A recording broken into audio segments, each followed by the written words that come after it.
Si de algo saben las abejas, es de flores. Hay de todo tipo y para todos los momentos. Lo importante no es solo su color, tamaño o forma, sino lo que hace sentir cada una. Y para esos sentimientos trabajan. Igual que el Banco Central, que trabaja para hacer florecer la economía y que sientas estabilidad.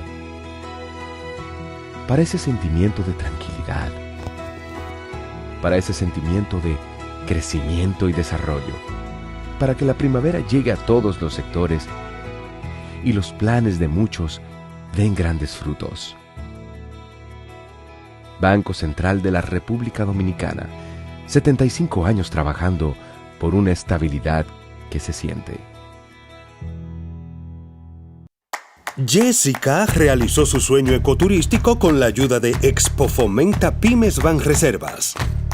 Para ella trabajan Andresito y Julia, junto a otros habitantes de la zona. Los clientes de Jessica desean tanto aprender a surfear que Raquel llevó la escuelita que soñó a ser una hermosa realidad. Le pueden preguntar al piloto Luis Manuel, a quien le asignaron una nueva ruta de vuelo. O a Pilo, que ya sabe por dónde se le entra el agua al coco. Y Carmina hasta organiza una feria con los artesanos de la zona, en el parador que puso Virgilio. Luis Manuel, Pilo, Virgilio, Carmina, Raquel, Andrés, Julia y muchos otros se alegran porque Jessica acudió a Banreservas. Detrás de uno que avanza, hay muchos más echando hacia adelante. Banreservas, el banco de todos los dominicanos.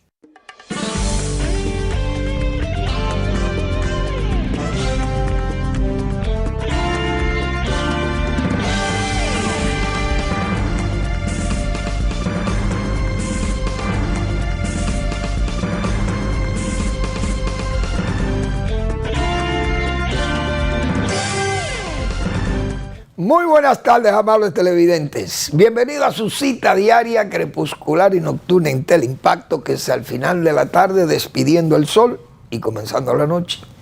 Ponga su caridad en buenas manos. Apoye el Patronato de Lucha contra el Cáncer de Villa González, incorporado.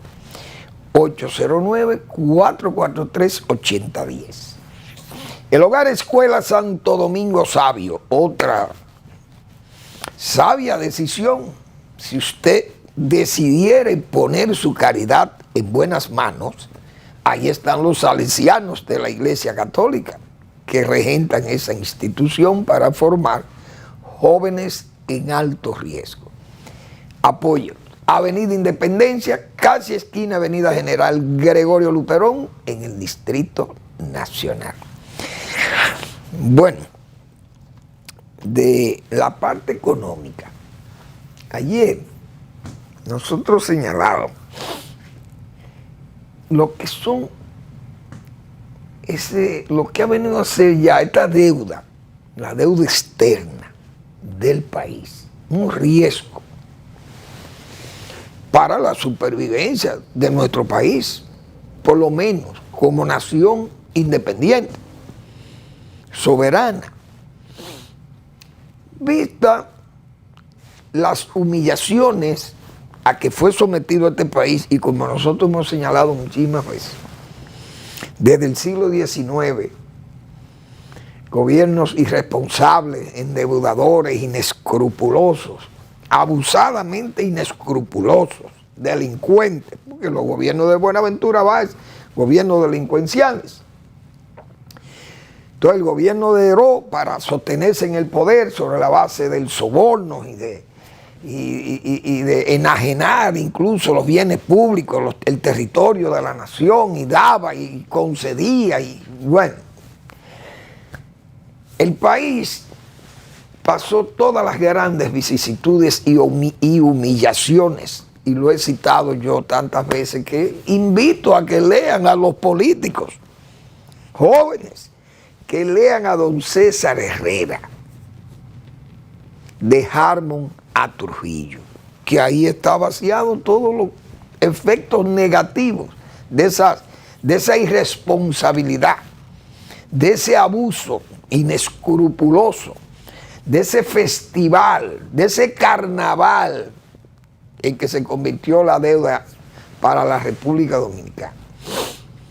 Pero los nuevos gerentes, los de ahora, de esta época, la época post-Balaguer, porque Balaguer fue el último, como dicen, de esos respetables dirigentes del país, conscientes de lo que pasó en el siglo XIX y principios del siglo XX, o primer tercio del siglo XX. Entonces, estos gobernantes endeudadores han hecho fiesta con la bóveda extranjera y tenemos un país totalmente endeudado, del cual, señores, cada dominicano debe más de $6,000, que llevado a pesos, lo han estimado algunos estudiosos de la economía, son 200, alrededor de 300,000 pesos debemos, cada dominicano debe más de 300,000 pesos. Tiene encima de deuda, porque hay que repartir la deuda entre todo el mundo, aunque hayan oligarcas y burgueses que cargan con la misma carga que los derrengados, los más pobres. Pero eso significa que tenemos que pagar 1.589 millones de pesos por día, el compromiso de pagar eso. Entonces, ayer yo decía, ¿cómo este festival, todo este derroche, cómo ha sido casi echado por los contenes? Y lo que ha hecho es aumentar la riqueza de muchísimos oligarcas y de muchísimos comerciantes y políticos delincuentes. La mayoría están todos enriquecidos sobre la base de hacer negocios con el Estado o robarse los medios del Estado, los recursos del Estado. Y también dilapidar los recursos del Estado. Y ese derroche, nosotros señalábamos que hay esos patronatos como estos que anunciamos, que da pena que uno tenga que anunciarle un patronato a Villa González, a ver si algún samaritano, gente de cristianísima formación, como decimos nosotros, se acercan y aportan algo para servir a las familias humildísimas de esas zonas. Hablábamos del patronato de los sordos, el patronato de los discapacitados, todo eso está en carpeta súper estudiado. Entonces el presidente tiene una rueda de prensa semanales y anuncia obras que uno sabe que eso nada más es utopía. ¿Por qué? Porque en 4 años no tienen esa vocación de querer hacer todas las presas que hacen falta. El anuncio del presidente ayer o el lunes. Las presas. Y oigan bien, hay que ver lo que son las presas de este país, hechas por un hombre que no buscó un peso prestado para ello. Y ahí están dando servicio y acumulando millones de metros cúbicos de agua, miles de millones de metros cúbicos de agua para satisfacer las necesidades del pueblo dominicano. Entonces, el presidente anuncia, préstamos, 350 millones más de dólares para eso, para el agua, que nos va a prestar el Banco Mundial. No hablan de la contrapartida, que hay que buscarle contrapartida, pero no hablan de eso porque saben que no va a hacer nada. No están estudiadas, aquí no se han estudiado las presas, dijo el presidente. Por tanto, tenemos que hacer los estudios. Y en el año 2022, el 2021, recuerdo yo, que el director del INDRI dijo que ellos estaban mandando a hacer los estudios de la presa de Dajabón y de la presa de Joca y la presa de Guayguí. Y nosotros sabíamos, pero eso es todo nada más mentiras y mencionarlo como fines electoreros. Todo eso, las mismas que anunció el presidente. Eso es. ¿Por qué? Porque decía yo ayer, al presidente debieron haberle dicho, mire presidente, ahí está la presa de Zanate, Hanson y Rodríguez, ha hecho todos los estudios. Decía yo, incluso lean al ingeniero Salvador Dager, que hizo todas las referencias y estudios de todas las presas. Y no de todas las presas, no de todo el agua del país. Están ahí todos los estudios de esos, diríamos, esos prohombres, héroes, como yo les llamo, héroes del agro. Pero no es verdad que van a hacer nada, porque todo es anuncios.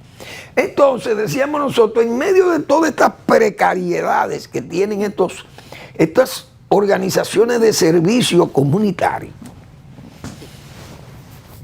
es una pena que uno vea rodar el dinero público dado en forma indecente, como lo estamos viendo en estas elecciones, cómo se compran alcaldes, se compran vicealcaldes, alcaldesas, qué sé yo.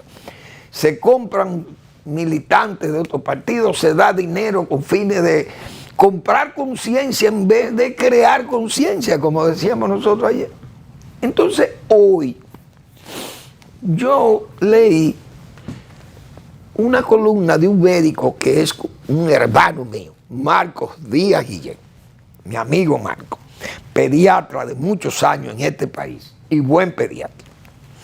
Marco escribe en el periódico Diario Libre, hablando con el pediatra.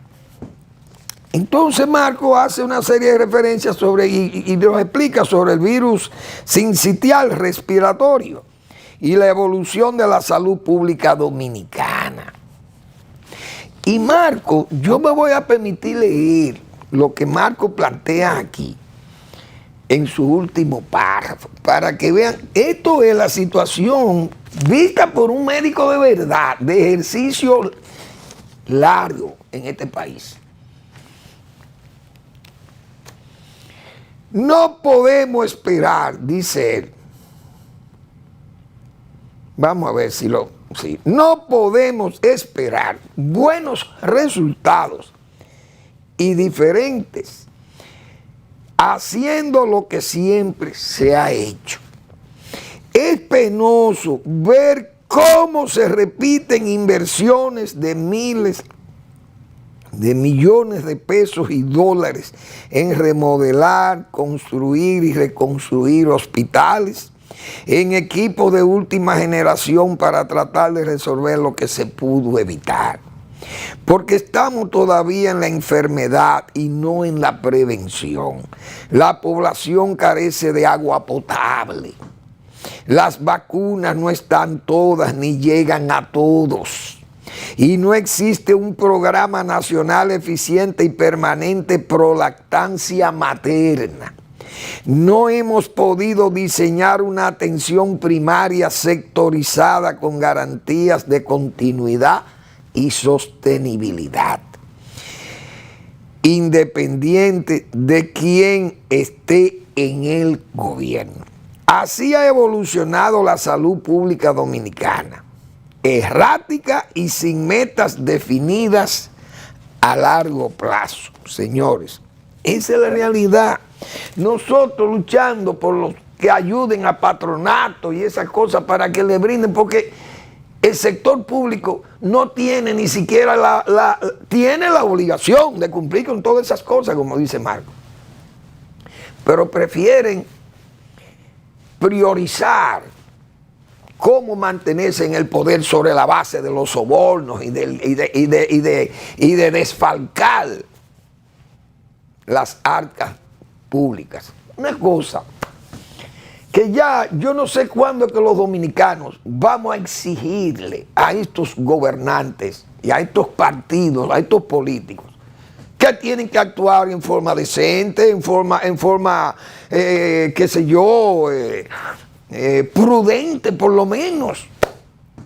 Se gasta el dinero. Ustedes saben el dinero que ha gastado este gobierno, como decíamos nosotros ayer, 8,000 millones de pesos, pero el de Danilo Medina gastó lo mismo, y Leonel y todo. Es decir, el único presidente austero que hemos tenido aquí fue Balaguer, y el mejor administrador de los bienes públicos del Estado. Pero hay que decir esa verdad. El mejor administrador del Estado Nacional se llamó Joaquín Balaguer. Trujillo fue un gran administrador, pero administraba prácticamente lo suyo, porque para el país era una especie de empresa de Trujillo. Por eso hablo de Balaguer, porque Balaguer sí se fue a la tumba y no se llevó nada. ni le dejó los bienes suyos a familiares ni a nadie. Se lo regaló a la iglesia, a las universidades, se lo regaló a monjas, al cáncer, al Instituto del Cáncer, o al Patronato contra el Cáncer. Es decir, ese sí es verdad que no pensó en los bienes del Estado para su lucro personal. Yo creo que esas reflexiones de Marco, que son más contundentes que las mías, porque yo generalizaba sobre esos temas de los patronatos, pero él fue al grano, directamente ahí a su área de salud, que uno ve tanto descuido y tantos niños se mueren sufriendo por falta de leche, de lactancia, por falta de atenciones. Y eso, que el artículo antes habla de muchísimas técnicas y de desatención, porque no hay servicio para el interior del país. La mayoría se quedan aquí, como decíamos nosotros ayer, los especialistas no quieren ir, porque ¿a qué van? Si no tienen condiciones para estar en los pueblos, no ganan salarios más que prácticamente de hambre, como se dice. Bueno, entonces, vamos a ver. Ayer, participación ciudadana,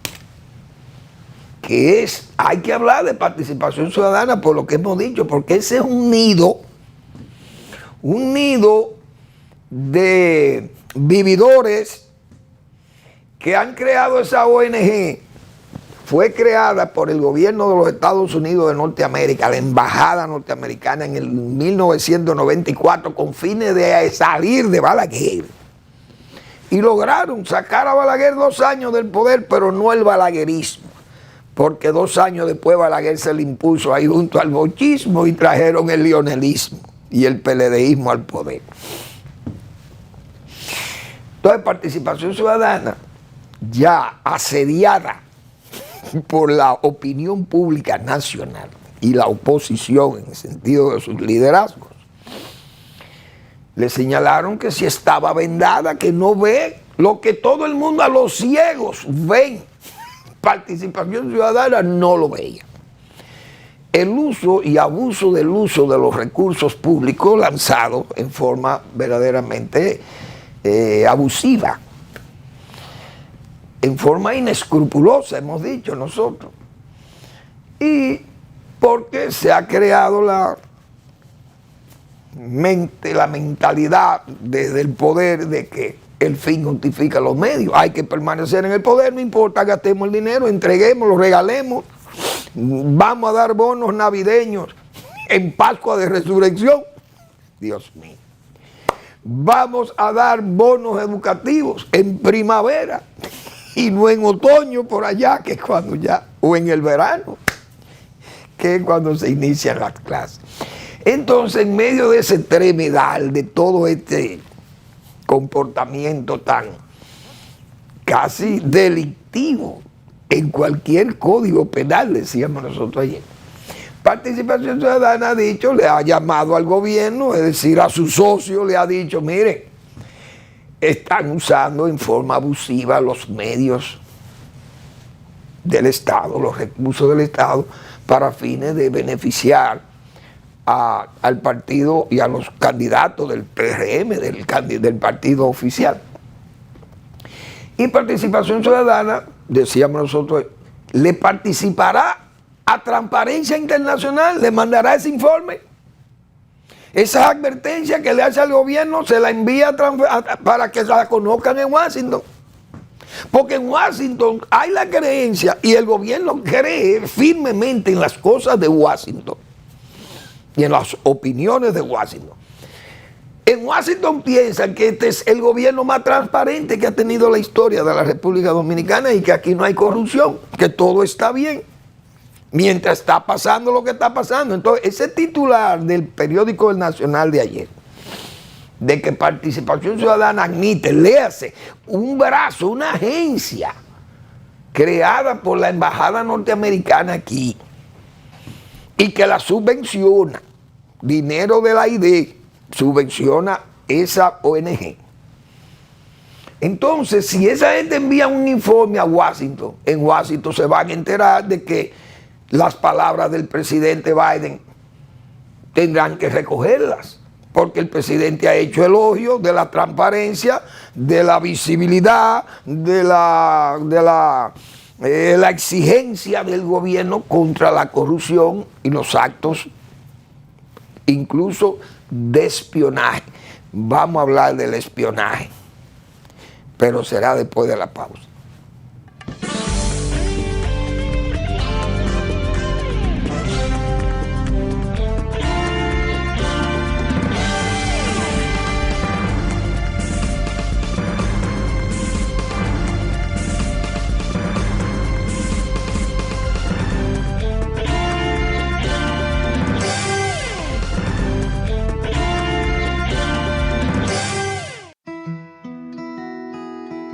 Si de algo saben las abejas, es de flores. Hay de todo tipo y para todos los momentos. Lo importante no es solo su color, tamaño o forma, sino lo que hace sentir cada una. Y para esos sentimientos trabajan. Igual que el Banco Central, que trabaja para hacer florecer la economía y que sientas estabilidad. Para ese sentimiento de tranquilidad, para ese sentimiento de crecimiento y desarrollo, para que la primavera llegue a todos los sectores y los planes de muchos den grandes frutos. Banco Central de la República Dominicana, 75 años trabajando por una estabilidad que se siente.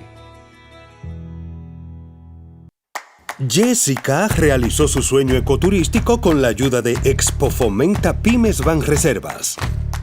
Para ella trabajan Andresito y Julia, junto a otros habitantes de la zona. Los clientes de Jessica desean tanto aprender a surfear que Raquel llevó la escuelita que soñó a ser una hermosa realidad.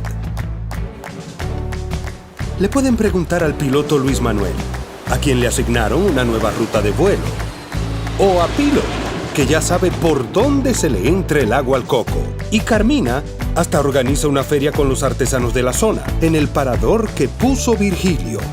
Luis Manuel, Pilo, Virgilio, Carmina, Raquel, Andrés, Julia y muchos otros se alegran porque Jessica acudió a Banreservas.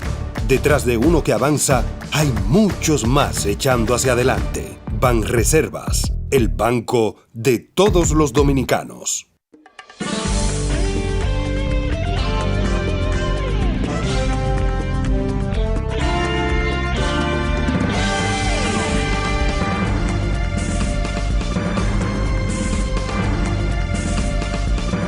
Bien, entonces nosotros planteábamos ayer que la oposición tendrá que denunciar, si quiere que le hagan caso o que el gobierno corrija, por lo menos que tenga un freno en ese desenfreno, la oposición en conjunto aprovechar esa decisión de participación ciudadana, que es quien informa de aquí para allá, para Washington.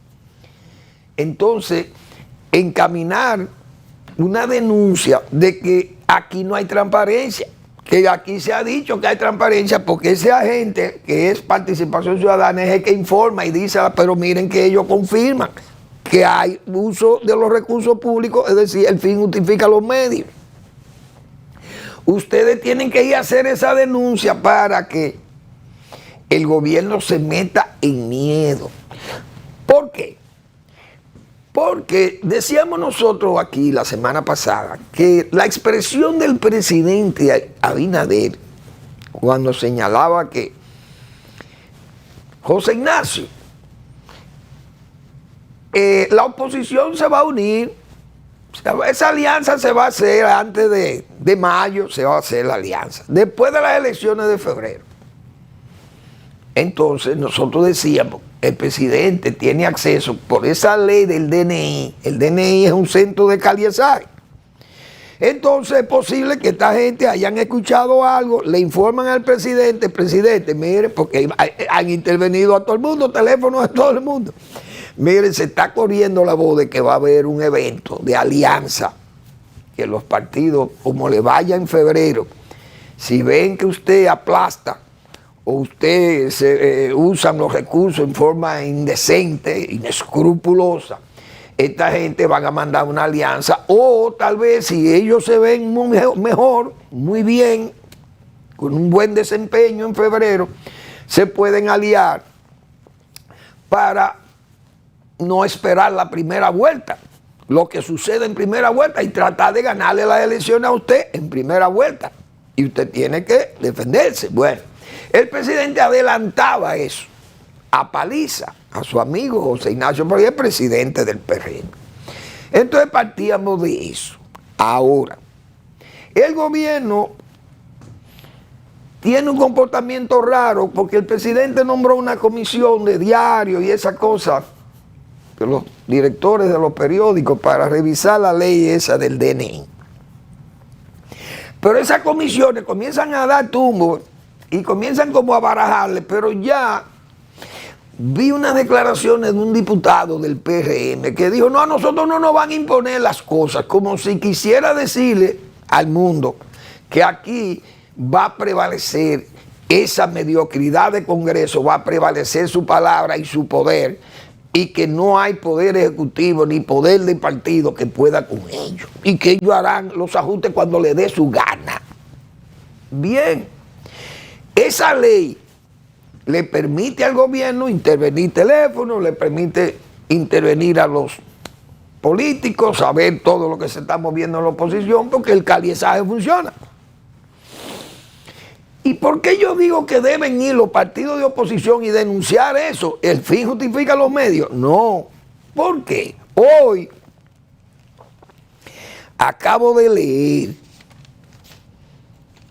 una nota del gobierno de los Estados Unidos de Norteamérica, de Washington, que yo la voy a leer. Estados Unidos quitará visa a quienes usen software de espionaje ilegal. Óigase bien, lo delicado, si la oposición política se desplazara a Washington y llevara un informe de lo que se pretende hacer con esa ley del DNI, más la denuncia de participación ciudadana del uso de los recursos del Estado para fines electorales y tratar de aplastar a la oposición y más,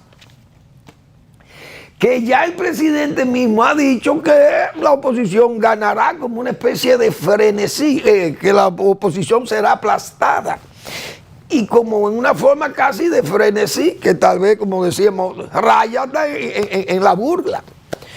Nosotros vamos a aplastar, vamos a ganar, y entonces después que ganemos vamos a invitar a la unidad nacional. Y decir, presidente, ¿usted cree que después que usted aplaste esa oposición, que usted le pase el rolo a la oposición, usted cree que va a haber unidad nacional? Aún los riesgos globales inciertos que hay, porque toda esa guerra de Ucrania, la guerra de Hamas y Israel y Rusia y China y Estados Unidos y las tensiones, uno no sabe dónde van a terminar las cosas. Entonces, los riesgos globales son muy inciertos, no se sabe qué es lo que va a pasar. Entonces el presidente dice, bueno, me curo en salud, yo lo aplasto, le gano, uso todos los recursos, el espionaje incluido, y entonces después le pido la unidad nacional para mandar una reforma, porque no vamos a tener la misma bóveda extranjera, no va a estar abierta de par en par. ¿Qué dice Estados Unidos? Léase, Washington. El gobierno de Joe Biden anunció que implementará una nueva política que le permitirá imponer restricciones de visa a extranjeros involucrados en el uso indebido de software espía comercial en contra de individuos. Espía comercial, pero incluye lo político. Incluidos periodistas. Atiendan que hay una comisión ahí de los diarios estudiando la ley del DNI. en contra de individuos, incluidos periodistas, activistas, supuestos disidentes, miembros de comunidades marginadas y otros. Óigame, desde que Estados Unidos plantea que va a quitarle visa a los funcionarios de un gobierno si intervienen software, por vía del software, intervienen y espían a los contrarios y a los activistas sociales y a comerciantes, le van a quitar la visa. ¿Oyeron? Funcionarios del gobierno y directores del DNI, militares o civiles que intervengan, le van a quitar la visa. Si hay denuncia, si la oposición se une y lleva esa queja de participación ciudadana admitiendo el uso de los recursos públicos, la impotencia de la Junta Central Electoral, que no tiene carácter o no tiene mecanismo de presión al gobierno, porque entonces no le dan los cuartos. Fíjense que el gobierno no le da ni el dinero completo de los partidos políticos. Es decir, esa es otra, que los partidos pueden llevar esa queja. Y hay que llevarla a Washington, porque el gobierno le hace caso a Washington, digo yo. Entonces, aunque Washington no vota, como hemos dicho nosotros, Washington no vota, y ahí está Bukele, que voy a hablar de Bukele más luego. Entonces, eso puede poner en apuros el gobierno nacional. Si la oposición dice, vamos para Washington, Transparencia Internacional, el Departamento de Estado. Señores, miren lo que le pasó a Danilo Medina. Con una decisión del Departamento de Estado, el señor Pompeo, Danilo Medina tuvo que desistir de sus planes diabólicos de cambiar la Constitución a su antojo sobre la base de crear mayoría, comprando la conciencia de los legisladores. Y Washington mandó, como se dice, un torpedo, un Tomahawk vino de Washington, y Danilo Medina tuvo que echar para atrás. Entonces el gobierno, si le llevan un dossier al Departamento de Estado de los Estados Unidos que vela por esta democracia, la OEA o qué sé yo, la OEA no, eso no vale nada, el gobierno se vería muy mal, pienso yo, con esa cobertura washingtoniana perforada. Yo no creo que el gobierno tiene que actuar con cierta prudencia por esos asuntos, porque uno no sabe. Esa nota del gobierno, fíjense cómo coincide con este asunto del DNI y todo este mamotre, este sobajeado y manoseado expediente de la ley del DNI. Eso hay que tener cuidado, porque miren dónde están los americanos vigilando para quitar visas. Ay, Dios mío. Son coincidencias que vienen a veces que uno tal vez no las espera, como dicen. Pero eso sí es verdad que me choca que Washington esté tan interesado en eso. Bueno, vamos a ver qué otra cosa tenemos aquí. Yo vi las declaraciones de Don Chu, el ministro de Interior y Policía, y del ministro de la Presidencia. Señores, el simplismo, diríamos irresponsable, con que se quieren ver los datos de la realidad nacional. Es decir, no, los conflictos personales son los que traen los delitos y todas estas muertes y toda esta violencia, pero en sí los crímenes por robo y atraco han bajado. Vamos a partir de que esa sea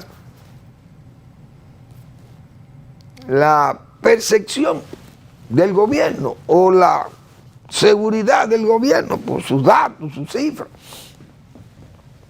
Bueno, las muertes por atracos son menos, pero fíjense cómo es que está esto, que la gente está manos arriba, como dice, y no se te va a salir. Pero la autoridad se atreve, repito, con ese simplismo irresponsable, se atreve a plantear eso y a negar los datos de la realidad, que son lo que la gente percibe. Y veo ya en los barrios que la gente sale, señores, a las calles a protestar por la falta de protección. porque los atracos son noche y día y a toda hora, como se dice, y en todos los lugares se están haciendo atracos. Ahora, ¿dónde que parece que la autoridad no ve las cosas? Es decir, un pleito entre dos individuos y uno mata a otro, por ejemplo. Eso, aunque usted lo vea como una disputa social entre esos dos individuos, pero hay una ilegalidad que anda ahí, que es el arma. Muchas veces la mayoría de esas armas con las que matan gente, aunque sean pleitos entre personas por asuntos personales y esas cosas, pero son armas ilegales. Eso es parte del crimen, eso es parte del homicidio, eso es parte del temor, porque todo el mundo aquí, todos los delincuentes y los que no son delincuentes y los que están dispuestos a matar, andan con armas ilegales. Entonces, solo el porte de un arma ilegal eso es peligroso para la población. Entonces no es que el crimen venga de asuntos personales, sociales, que un hombre mató a la mujer o que la mujer mató a su marido, ok, esas cosas la autoridad no puede tener control de eso. Pero si el hombre mata a la mujer como un arma ilegal, la autoridad es responsable de eso, porque ¿quién es que tiene que recoger el arma? No somos los civiles, son las autoridades que tienen que recoger las armas ilegales. Y la justicia que actúe con responsabilidad también. ¿Qué ha pasado en La Victoria? ¿O usted cree que el caso de La Victoria, eso es, somos los civiles de la calle, somos los culpables de eso? Son los militares y los jueces y toda esa gente de la justicia, son los responsables de lo que está pasando en La Victoria. Eso es parte de toda esa maquinaria criminosa que hay instalada en el país. Pero entonces son asuntos de que, bueno, hay un preso que tiene hambre o la familia de él está pasando hambre y él tiene que mandar a buscar peso a la calle para mantener la familia. Eso es un problema social. Ajá. Y el tipo manda y mata para atracar, para quitar, porque él necesita alimentar a su familia, porque de la cárcel no la puede alimentar.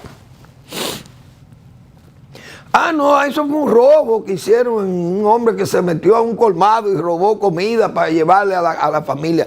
No es eso, es gente que está robando aquí dinero, armas, joyas, etcétera, etcétera. Vehículos, qué sé yo, para atender sus gastos o sus necesidades. Entonces eso no es asunto de pobreza, ni que no es un problema de delincuencia grave que hay en el país. Y la autoridad no puede venir con este simplismo de que las estadísticas dicen que ha bajado el crimen por asuntos de atraco y eso no vale nada. Digo yo, como agrónomo, yo tal vez estoy muy equivocado, pero es la realidad, pienso yo que es una realidad. Bueno, ahí vimos lo del metro, señor. Y Guyana. Y lo de Guyana, por fin. Yo voy a tener que ir donde el amigo Mar Benítez que me diga a ver qué es lo que hay con Guyana. ¿Qué han hecho el gobierno con aquel aparataje? Aquel viaje de Guyana y los negocios que se van a emprender y una refinería, que entonces este gobierno nada más hay promesas. Por eso es que le dicen que nada más hay promesas. Y la refinería de Guyana. Pero es que uno sabe que son todas sandeces. Sandeces de los que gobiernan y mentecateces de los alabarderos de gobierno. Y eso se levantó de una vez una especie de ¿cómo se llama esto? Una especie de tsunami de apoyo. Perdón. Perdón. Una suerte de tsunami de apoyo y de solidaridad con el gobierno y esa gestión magnífica de ir a ampliar los negocios nacionales a playas extranjeras. Los empresarios dominicanos van a llevar su arte, van a llevar sus capitales, sus ideas, sus planes, sus programas, los vamos a llevar a playas extranjeras para ampliar los negocios del país. Y todo fue una especie de adorno propagandístico y no se ha vuelto a hablar más de Guyana. como son las cosas de los gobiernos prometedores. Pero no son los prometedores, son los hacedores los que valen. Vamos a la pausa.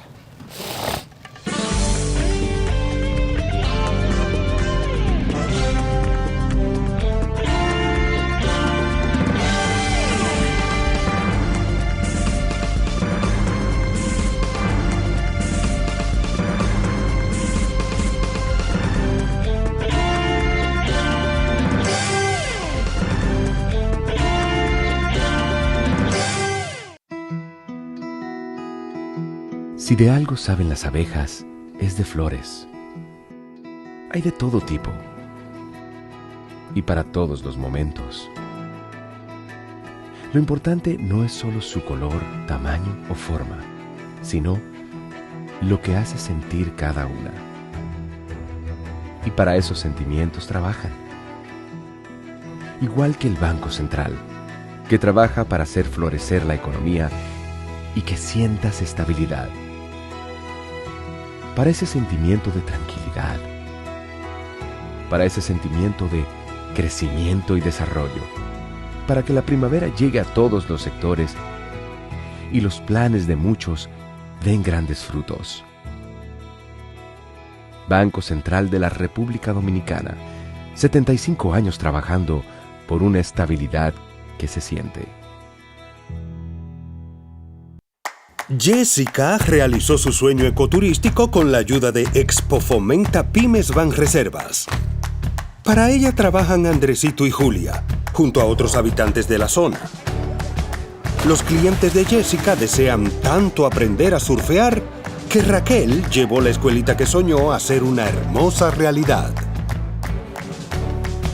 Le pueden preguntar al piloto Luis Manuel, a quien le asignaron una nueva ruta de vuelo, o a Pilo, que ya sabe por dónde se le entra el agua al coco. Y Carmina hasta organiza una feria con los artesanos de la zona, en el parador que puso Virgilio. Luis Manuel, Pilo, Virgilio, Carmina, Raquel, Andrés, Julia y muchos otros se alegran porque Jessica acudió a Banreservas. Detrás de uno que avanza, hay muchos más echando hacia adelante. Banreservas, el banco de todos los dominicanos.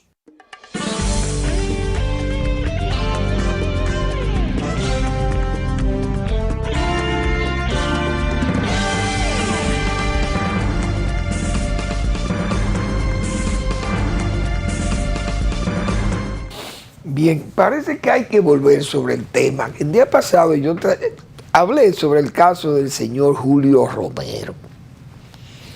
Y es un caso que él pensaría tal vez que estaba ya sepultado, porque hace muchos años de eso, 14, 15 años creo que se señaló del caso de que ese problema que él tuvo con una menor.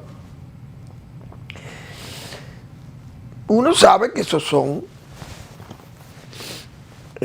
casos graves, porque es una menor y en el plano de lo ético, de lo moral, se ve un abuso de muchas veces de poder económico o de poder social, qué sé yo, y entonces, o poder político. Y se llegan a esos extremos y esos excesos. Bien. Pensando que nada es nada, como decía mi amigo Aristófanes Urbay, que en paz descanse. Pero ese señor, bueno, él ha vivido en esa comunidad, que es Santo Domingo Este. No sé qué arraigo tiene, pero el hombre tiene aspiraciones de ser alcalde por esa zona. Lo tuvo en una oportunidad, pero ese caso creo que fue de lo que le arrojó, como se dice, muchos adversarios en ese momento. Bueno, ya eso estaba prácticamente olvidado, pero el hombre ha sido escogido por la fuerza del pueblo como candidato de la alcaldía. Pero lo que ha llamado la atención es que un hombre táctico como Leonel Fernández, su tacticismo, no obtemperara hacerle caso a toda esta, diríamos, a esta legión de críticos que le ha caído encima al señor Romero y al propio Leonel Fernández, como acusándolo de ser el hombre que está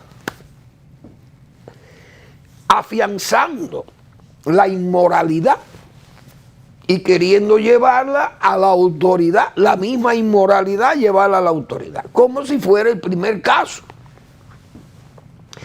Yo me he preguntado, ¿cómo un hombre, un táctico como Leonel Fernández, Leonel no le hace caso a todo el mundo? Parece que sus convicciones son muy fuertes para hacer sus cosas. Leonel Fernández se ha lanzado, como dice, en contra de esa legión de opinadores o de opinantes, no sé, de opinadores o de opinantes, que han entendido que eso es un abuso del propio Leonel Fernández, querer imponer a ese señor. Pero el Leonel, un hombre tan, diríamos, tan encerrado, tan bruto, vamos a llamarle así, si cabe esa palabra en un hombre como Leonel Fernández, de exponerse a esas críticas. Estoy hablando desde el punto de vista del táctico, el hombre que conoce por dónde, como se dice, por dónde, qué hay después de la curva. ¿Qué números habrá visto Leonel Fernández que le convencen de que este señor puede ganar la sindicatura de Santo Domingo Este? Porque Leonel Fernández no es un hombre que no sabe, que no sabe discernir o no sabe entender qué es lo que le conviene o lo que no le conviene a él. Porque Leonel Fernández sabe en lo que hay. O sea, cuando usted ve una crítica cerrada contra este hombre, ¿qué es lo que pasa? El hombre tiene liderazgo, tiene posibilidades, que era lo que yo decía. Porque, por ejemplo, hay un candidato a senador que lleva el PRM y no recibe esa andanada de críticas. Y el senador pasó por los mismos problemas que pasó el señor Romero. Pero ese senador anda haciendo su campaña y nadie se mete con él. Y el presidente irá y le subirá los brazos, las manos también, y no dirán nada, probablemente. A menos que se lo recuerde Manuel Fermín desde aquí. Ahí hay candidatos a diputados que son gente asociada al tráfico ilegal de narcóticos. Y están ahí, pero eso es tan grave como esas cosas también. Pero hay como cierto cebamiento con el señor Julio Romero, pienso yo, pero algo anda ahí. Ahí subyace alguna posibilidad de que este hombre pueda salir victorioso, porque es que Leonel Fernández es un hombre que entiende, comprende y hubiera dicho, bueno, mira Julio, yo creo que con el nivel de crítica que te han hecho a ti y a mí, yo creo que es mejor que tú desistas, renuncia de la Villó. Vamos a poner a otra persona o apoyamos al candidato del PLD y lo fundimos en la alianza. Es decir, Leonel Fernández mantiene la posibilidad de este hombre y lo entrevista y se interrelacionan y sigue el hombre como candidato de la fuerza del pueblo. Y yo creo que ese tacticismo de Leonel Fernández ve algo, porque ¿qué es lo que hay? ¿Qué ve Leonel que no vemos los demás? O toda esta lluvia de críticos, este enjambre de críticos y de gente que pueden ser interesados o no. Y que creo que las críticas más se le hacen a Leonel que al propio Julio Romero. Pero el gobierno tiene gente peor que Julio Romero, déjeme decirle, ahí trabajando y haciendo y postulándose incluso. Y entonces, o sea, es un caso interesante. A mí me luce que será un caso interesante. Y yo quiero ver las elecciones de febrero, si Dios nos permite verlas en el día 18 de febrero. A ver qué va a pasar en Santo Domingo Este. Porque siempre se dijo que ese señor Romero tenía un buen número de seguidores y de gente que estaban que lo querían como candidato a él en la sindicatura. Me luce que será un caso interesante porque hay que ver qué ve Leonel Fernández que no vemos los demás. Vamos a ver. Y yo creo que hay algo que subyace ahí. No sé. Es probable que esté equivocado. Bueno, un amigo me ha llamado y me ha dicho, Fermín, ¿qué tú opinas de Bukele? Y Bukele, a mí, si hay una persona en América Latina que se parece a la tesis de Juan Bosch de la dictadura con respaldo popular, es Bukele. Claro, hay que decir lo siguiente. Juan Bosch, en 1969, creo que fue por allá, yo creo que estaba en Benidorm, el profesor Bosch, porque para las elecciones del 70 él no estaba aquí. El profesor Bosch lanzó esa tesis de la dictadura con respaldo popular, pero eso había que verlo, porque Bosch fue un hombre, nunca Juan Bosch fue un hombre autoritario.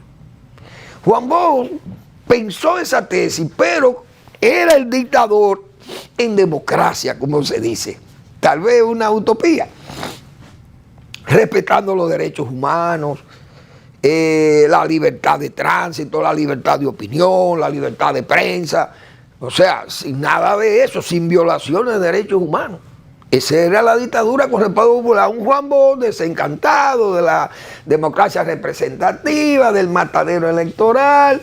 Bueno, que la oligarquía maneja, aplasta hasta la burguesía y la oligarquía no deja un desarrollo de la democracia, porque también los países de América Latina, el bajo desarrollo capitalista no le permite fortalecer o tener una democracia fuerte. Hay que ir a la dictadura con respaldo popular, no a la dictadura del proletariado, que era ya la dictadura de Lenin y Marx y esa gente, y Mao Zedong.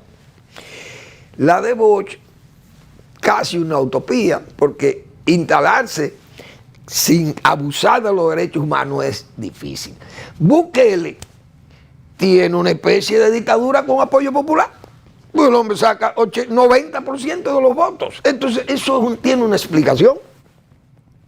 Pero Bukele, creo yo, no está en la parte ideológica. Tal vez la oligarquía sigue teniendo la misma fuerza contra la burguesía y el pueblo, el proletariado.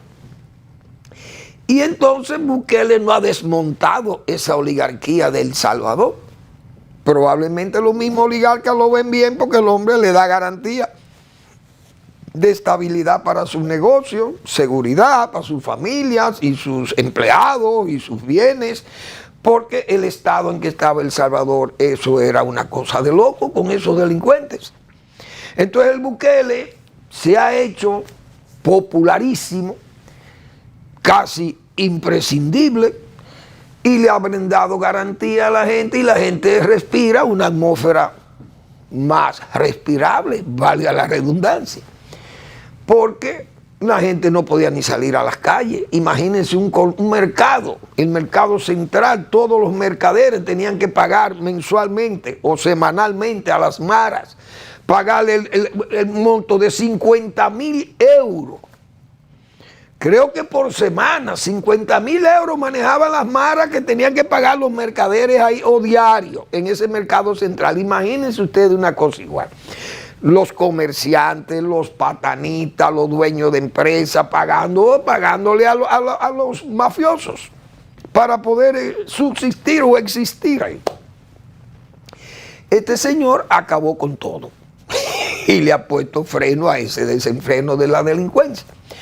Pero lo ha hecho sobre métodos dictatoriales, pero métodos ilegales desde el punto de vista del respeto de la libertad y los derechos humanos. Por eso digo, aunque tiene parecido con la tesis de Juan Bosch, pero que esa tesis de Bosch tan utópica, Juan Bosch la planteó para no ser presidente jamás, porque él no quería seguir siendo presidente. Él no quiso jamás ser presidente de la República, Juan Bosch. En el 70... él sabía que a Balaguer se le podía derrotar, porque yo digo, el MIDA estaba ahí. ¿Y qué hizo Juan Bosch? Se inventó esa dictadura con respaldo popular, eso trajo una división en el PRD, y el PRD se fue a pique, y Juan Bosch mandó la abstención en el 70. Se quedó Balaguer. En el 73 fundó el PLD, se quedó Balaguer. Y en el 90, fíjense que le ofrecían el apoyo, perdón, Peña Gómez le daba el apoyo y tampoco quiso ser presidente. Entonces, yo creo que don Juan se desencantó de esa democracia representativa y eso fue una excusa, pienso yo, como para no tener que asumir el rol de volver a aspirar o tener la oportunidad de llegar a ser presidente de la República. Y entendería, mire, eso es para Balaguer. Balaguer es que tiene escrúpulos para manejar este país, no yo. Entonces yo creo que Bukele se parece a eso, pero sin nada ideológico, como lo vio Bosch, y además con la limpieza de alma que Bosch veía el Estado, limpio, un hombre con un comportamiento cívico extraordinario, respetuoso de las libertades, pero Bukele ahí ha tenido que quebrar, como dice, con eso. Les invito a que lean al doctor Marino Vinicio Castillo, que publica hoy su blog La Pregunta. Tiene el doctor Castillo, vamos a ver si Eri me tiene, reflexiones entre guerras mundiales, regionales e insulares. Gracias por su atención, nos vemos mañana en otra entrega de Al Final de la Tarde, despidiendo el sol y comenzando la noche.